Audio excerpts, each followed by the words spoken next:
Not everyone is born to rule the world. Some are born to understand it, not to raise the sword, but to raise the mind. One of those rare souls was Marcus Aurelius. Before he was emperor, he was a boy, marked by destiny, drawn to silence, simplicity, and the quiet pursuit of what is right. This is where it all begins. Part 1. The boy marked by destiny. The year was 121 AD. The Roman Empire stood mighty, its borders stretching from the deserts of Arabia to the forests of Germania. And within this empire, in a noble Roman household, a boy was born. They named him Marcus Annius Verus, but history would remember him as Marcus Aurelius, the philosopher king, the last of the 5 good emperors. But before he ruled the world, he ruled himself. From a young age, Marcus was different. Where other boys sought games and glory, he sought silence and understanding. While his peers indulged in luxury, Marcus trained in simplicity. He wore rough wool instead of silk, slept on the floor, not because he had to, but because he chose to. He believed, if I cannot master my comfort, I will never master myself. At age 12, a man entered his life, one who would forever change its course: Rusticus, a Stoic philosopher. Rusticus didn't teach Marcus how to win battles. He taught him how to win over anger, fear, and ego. He asked him questions no child is ready for. But Marcus, somehow, was. What will remain of you when the world forgets your name? Will you live as a free man, or die a slave to your passions? Under Rusticus's guidance, Marcus didn't study to impress. He studied to improve, not to appear wise, but to become disciplined. He read Epictetus, the former slave who taught freedom through reason. He admired Socrates, who died not for power, but for truth. And every day, Marcus wrote in his journal, not to the world, but to himself. Don't argue about what a good man should be. Just be one. Then, at 17, fate whispered again. The Emperor Hadrian, old and nearing death, sought a successor. He named Antoninus Pius, a man of virtue to rule, but on one condition: Antoninus must adopt a boy worthy of the throne. He chose Marcus. Marcus did not ask for power. He did not crave the crown. And that is why he was worthy of it. Antoninus saw in him what few leaders possess: a mind tempered by philosophy, a heart led by principle. Even as heir to the empire, Marcus lived simply. He avoided excess. He declined praise. And at night, when others celebrated their titles, he questioned his character. Did I grow today? Did I act with kindness? Was I ruled by reason or by impulse? He once wrote, "If I had the choice, I would live in quiet, like Socrates." But the world doesn't need more who hide from duty. It needs those who stay and lead rightly, even when it's hard. So Marcus stayed, not to rule, but to serve. Not for glory, but because he believed virtue is not inherited, it is forged. And the boy once marked by destiny was now walking toward it, with no crown yet on his head, but a kingdom already within him. Part 2. Chosen, not contested. In Rome, power is rarely given. It is taken through strategy, deceit, or war. But Marcus was chosen, not because he was strong, but because he was steady. Not because he wanted the crown, but because he could carry its weight without being crushed. When Emperor Hadrian lay dying in 138 AD, he knew Rome needed more than a conqueror. It needed a man of character. So he named Antoninus Pius as his successor, on the condition that Antoninus adopt a young man as heir. Antoninus didn't hesitate. He chose Marcus Aurelius, a 17-year-old boy already walking the path of self-mastery. Power didn't corrupt Marcus, because before he ever touched it, he had already tamed his own ego. He understood something rare. Power doesn't change you, it reveals you. And if you have not disciplined your soul, power will expose your emptiness. Marcus spent over 2 decades learning from Antoninus, not from speeches, but from how the man lived. Antoninus ruled Rome without bloodshed, without vanity, without cruelty. He listened more than he spoke, and when he spoke, his words carried weight. From him, Marcus learned, you don't lead by dominating, you lead by example. And that example must begin within. While others polished their image, Marcus polished his habits. He didn't prepare to look like a ruler, he prepared to think like one.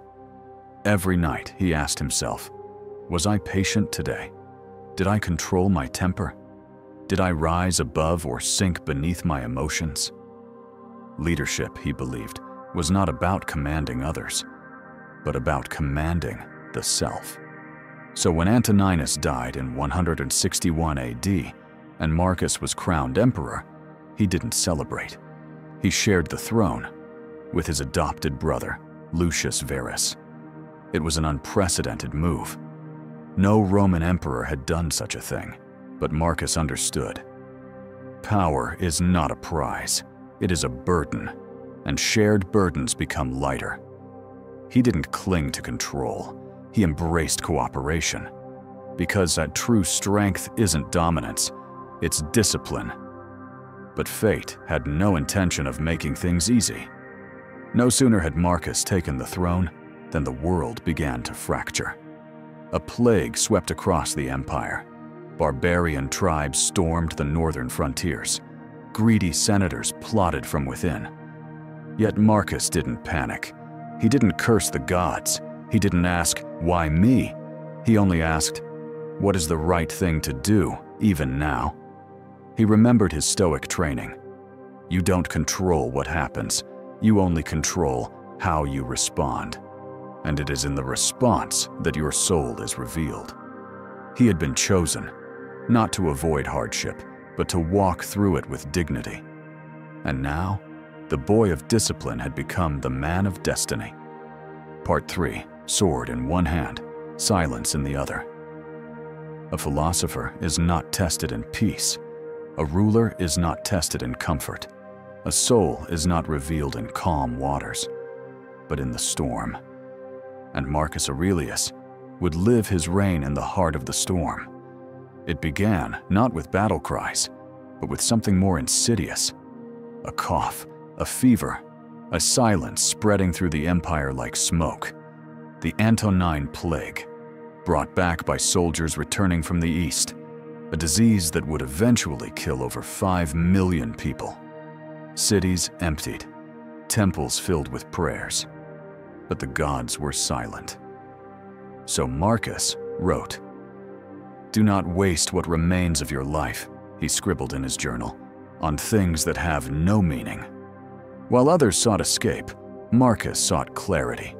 He did not retreat to the palace. He led from the front, not just with commands, but with composure. But the plague wasn't the only enemy. Beyond the northern borders, Germanic tribes stirred. The Marcomannic Wars had begun. Waves of warriors stormed the Danube frontier. Fierce, unrelenting, Rome was under siege. The Senate grew nervous. The people demanded strength. But Marcus didn't give them fury. He gave them discipline. He left the marble halls of Rome and marched north to live with his soldiers in the frozen mud of the front lines. "Don't talk about philosophy," he wrote. "Embody it." And that's exactly what he did. In the cold and chaos of war, under gray skies and flapping tents, Marcus picked up his pen. Not to write orders, but to write truth to himself. This is where Meditations was born. Not in luxury, not in safety, but in the dirt, in despair, in the quiet before battle.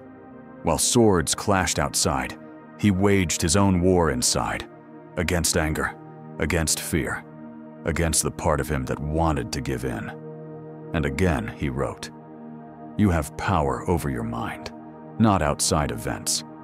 Realize this, and you will find strength.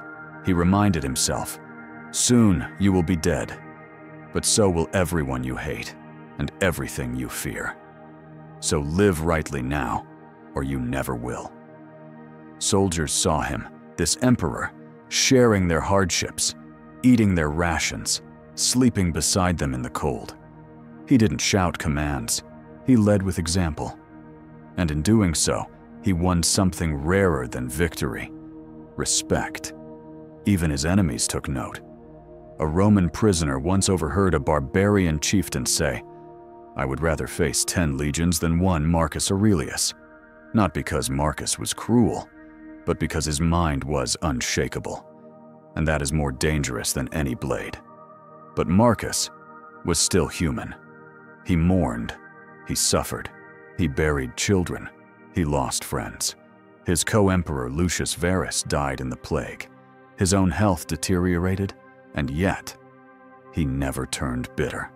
He wrote instead, "When you arise in the morning, think of what a privilege it is to be alive, to think, to breathe, to love."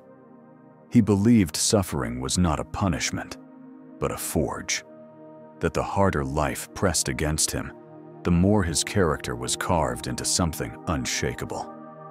Fire tests gold, misfortune tests the soul. And his soul was enduring the ultimate test. He could have broken. Many did. But Marcus stayed whole because his strength came not from pride, but from principle. He knew fame fades, statues crumble, but character, that is eternal. And so, in the mud of war, in the shadow of plague, with one hand on his sword and the other steady on his pen, Marcus Aurelius became something more than emperor. He became a mirror. For us, for what we can be when life does not go our way, but we choose to live rightly anyway. Part 4. The emperor who wrote to himself a crown on his head, a war at his gates, a plague in his cities. And still, he wrote, not decrees, not orders, not speeches for the Senate. He wrote to himself. In the quiet corners of tents, between battles, between burials, Marcus Aurelius kept a journal. No title, no signature, just words. Private words. Words never meant for the world. And yet, those pages would become one of the greatest philosophical works in history. Meditations. But Marcus didn't call it that. He didn't even name it, because it was never written to be read. He wasn't trying to inspire us. He was trying to remind himself. You could leave life right now, he wrote. Let that determine what you do, say, and think. These were not poems. They were not performances. They were anchors to hold him still while the empire shook. He reminded himself daily. Don't let your mind become a slave to luxury, to praise, to pain, to fear. He wasn't writing for applause. He was writing for survival, not of his body, but of his principles. Imagine it, a man with unimaginable power, tens of thousands of soldiers at his command, statues of him rising across cities. And yet, each night he sits alone, asking himself, did I act with justice today? Did I waste my time on foolish things? Did I lose control of my anger? This is what made Marcus different. Not that he ruled an empire, but that he refused to let the empire rule him. He knew it is possible to be surrounded by luxury and still remain poor if you lack self-mastery. His journal was his compass, a place to correct himself before the world could, a place where he stripped away the title of emperor and spoke only as a student of life, of virtue, of nature. If it is not right, do not do it. If it is not true, do not say it. Choose not to be harmed, and you won't be. The opinion of 10,000 men is nothing if you know who you are. These were not just thoughts. They were practices, habits, a form of inner training. Every entry a reminder, You are mortal. You are flawed. You are responsible. And above all, you are in control of your soul, no matter what happens outside it. Many rulers write history books about their victories. Marcus left behind something greater, a cord of his battles within, not against armies, but against ego, despair, temptation, and rage. He knew people would praise him. He also knew how quickly they would forget. He wrote, "Consider how many once proud men have been forgotten, how many emperors buried under dust. So live not for legacy, but for integrity. Meditations is not a blueprint, it's a mirror. And when you read it, you don't feel like a student. You feel like a witness to one man who had everything to lose and still chose to stay honest, humble, and human. Waste no more time arguing what a good man should be. Be one." That was his creed. That was his challenge, not to others, but to himself. And through those pages, he reminds us of something we forget far too often. The most powerful thing you will ever govern is your own mind. Part 5. The Last Philosopher King. Everything he had would soon be gone. The empire, the legions, the marble halls, the journals, even the body that bore his will. Slowly, quietly, was beginning to fail him. But Marcus Aurelius was not afraid, because long ago he had made peace with the one thing emperors cannot command: death. He once wrote, "It is not death that a man should fear, but never beginning to live rightly." And now, as the cold of age crept into his bones, Marcus knew he had lived rightly. He had not ruled to be remembered. He had ruled to be just. He had not clung to power. He had held it lightly, like water in the hands of a humble man. And when it slipped away, he would not reach for more. His body weakened, but his discipline remained iron. Even in illness, he wrote, "You are a little soul carrying around a corpse. Take care of the soul." Marcus Aurelius died in the year 180 AD. His son, Commodus, would succeed him, and history would remember that as the beginning of the empire's long decline. But Marcus had done his part. He had held the line. He was the last philosopher king, not because he wore a crown, but because he knew how to wear it lightly, because he lived by a code deeper than law, a clarity sharper than swords. Just that you do the right thing. The rest doesn't matter. He left no monuments to his glory, only pages, pages full of questions, convictions, reminders to himself, and somehow to us. Because in those private lines written in war-torn tents and quiet corners of reflection, Marcus left something more valuable than gold: a way to live, a way to think, a way to endure, a reminder that even the most powerful man in the world was just a human being, trying every day to be a good one. He was not born to be a king, but he lived as if no one else could carry the crown without being broken by it. He didn't chase power, but when it came to him, he didn't run. He stayed to serve, not for glory, but for virtue. In the silence of war, he wrote, in the face of plague and betrayal, he looked inward. And when the world could have shattered him, he whispered to himself, "Don't argue about what a good man should be, just be one." And he was, not to be remembered, but to remain whole in a world that wanted to break him into pieces. Marcus Aurelius wasn't just the last good emperor of Rome. He was a mirror, showing us who we could become if we had the courage to live rightly, even when it's hard, even when no one is watching, even when we stand alone. Because, as he once wrote, the most powerful thing you will ever govern is your own mind.